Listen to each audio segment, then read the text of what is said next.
Saya Ahmad Firdaus dari kelas H Program Studi Agroekoteknologi Fakultas Pertanian Universitas Brawijaya dengan NIM akhir 092.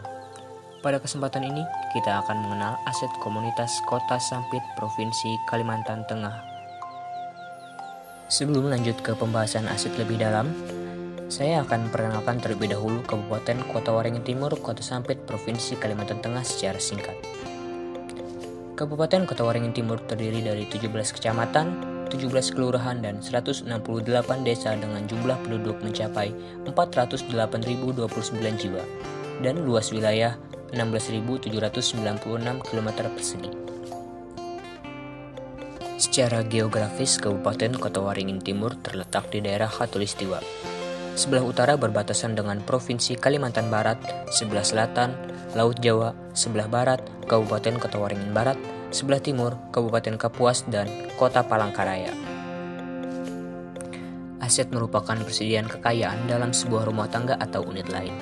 Selain itu, aset komunitas merupakan suatu kekayaan yang dimiliki oleh desa, kabupaten, maupun kota yang dapat dimanfaatkan untuk mengembangkan potensi yang bertujuan dalam memperbaiki kualitas hidup masyarakat.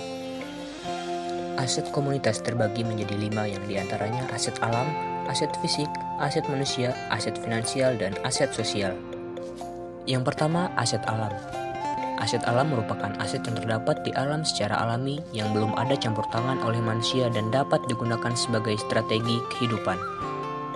Contoh aset alam yang ada di Kota Sampit yang pertama yaitu hamparan lahan pertanian yang luas.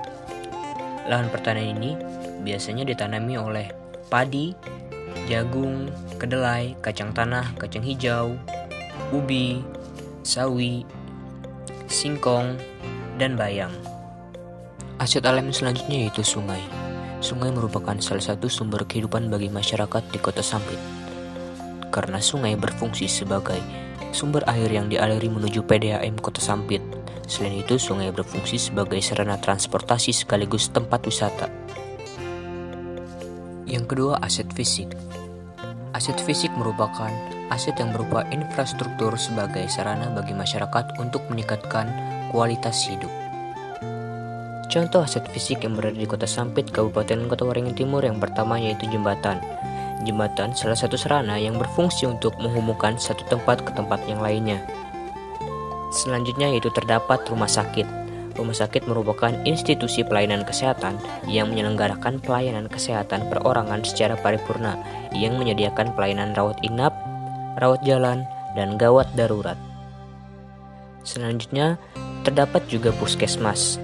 Puskesmas merupakan unit pelaksana teknis dinas kabupaten atau kota yang bertanggung jawab menyelenggarakan pembangunan kesehatan di suatu wilayah kerja. Tempat beribadah.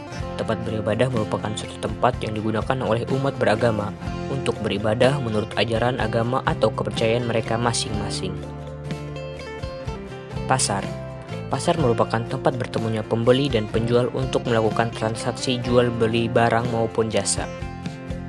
Yang ketiga, aset manusia.